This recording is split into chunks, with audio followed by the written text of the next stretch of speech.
నమస్తే అండి. ఇవి 2 శారీస్ అండి. 2 శారీస్ అయితే 21st డే ఫంక్షన్‌కి అయితే కుట్టియమని తీసుకొచ్చారు. ఇప్పుడు ట్రెండ్‌లో ఉన్నదేంటంటే ఆపోజిట్ కలర్ కదా! శారీకి ఆపోజిట్ కలర్‌లో బ్లౌజ్ అనేది వేసుకుంటున్నారు కదా! ఈ కస్టమర్ కూడా అలాగే తీసుకొచ్చుకున్నదండి.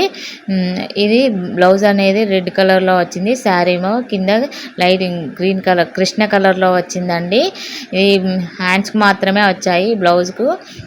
వర్క్ అనేది హ్యాండ్స్‌కి మాత్రమే వచ్చాయి. బ్లౌజ్ మొత్తం చిన్న చిన్న కనిపిస్తుంది కదా వీడియోలో, ఆ విధంగా బ్లౌజ్ మొత్తం వచ్చిందండి. హ్యాండ్స్కి అయితే ఈ వర్క్ వచ్చిందండి. వర్క్ మాత్రం సూపర్గా ఉంది ఫ్రెండ్స్. ఈ బ్లౌజ్ని ఎలా కుట్టమన్నదంటే హ్యాండ్కు చిన్న ప్రిల్స్ పైన చిన్న ప్రిల్స్ పెట్టి షార్ట్ హ్యాండ్స్ పెట్టి కుట్టమన్నది. నెక్ ఏమో రౌండ్ నెక్ పెట్టమన్నది. పైపింగ్ వేసుకో సూపర్గా ఉంటుందంటే వద్దన్నదండి. సరే ఇక వాళ్ళ ఇష్టం కదా అని నేను ఇంకేం చెప్పలేదు. ఇలా బ్లౌజ్ అయితే వచ్చిందండి. శారీ ఏమో ఇలా కృష్ణ కలర్లో వచ్చిందండి. ఈ శారీ ఇలా బార్డర్ వర్క్ వచ్చిందండి. బార్డర్ మొత్తం ఇలా వర్క్ వచ్చింది. నేను చూపెట్టేదేమో పళ్ళు పార్ట్ అండి. ఇదేమో పళ్ళు పార్ట్. శారీ ఏమో మొత్తం ప్లెయిన్గా వచ్చింది. పళ్ళు పార్ట్ ఏమో మొత్తం వర్క్ వచ్చిందండి. ఇంకొక శారీ మీద బ్లౌజ్ ఈ విధంగా వచ్చిందండి. దీనికైతే స్టార్ నెక్ పెట్టి పైపింగ్ వేసి షార్ట్ హ్యాండ్స్కే ప్రిల్స్ పెట్టి కుట్టుమన్నదండి. వాళ్ళు ఇచ్చిందేమో రౌండ్ నెక్ అండి. ఇదేమో శారీ. ఇప్పుడు ఈ బ్లౌజ్ పీస్ కటింగ్ అయితే నేను ఆల్రెడీ లాంగ్ వీడియో అనేది పోస్ట్ చేశానండి.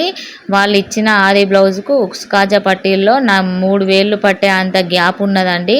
ఆ బ్లౌజును కొలత తీసుకుంటూ నేను ఉక్స్ కాజా పట్టీల్లో మధ్యలో గ్యాప్ రాకుండా ఉండే కటింగ్ ఎలా కట్ చేస్తే గ్యాప్ రాకుండా ఉంటుందో అనేది కటింగ్ వీడియో అయితే లాంగ్ వీడియో పోస్ట్ చేశానండి. దాన్ని ఈ షార్ట్ వీడియో కింద లింక్ ఇస్తాను, ఒకసారి చూడండి. చూస్తున్నారా కదా ఫ్రెండ్స్, ఇగో ఇలా రౌండ్ నెక్ ఉన్నది. ముందు చూడండి ఎంత గ్యాప్ అనేది వచ్చిందో కనిపిస్తుంది మీకు. చూస్తున్నారా, ఇంత గ్యాప్ అనేది వచ్చిందండి.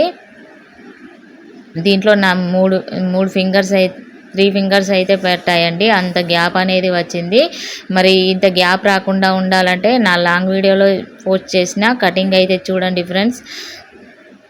వీడియో కనుక నచ్చినట్లయితే ఒక లైక్ ఇవ్వండి, అలాగే ఛానల్ని సబ్స్క్రైబ్ చేయండి.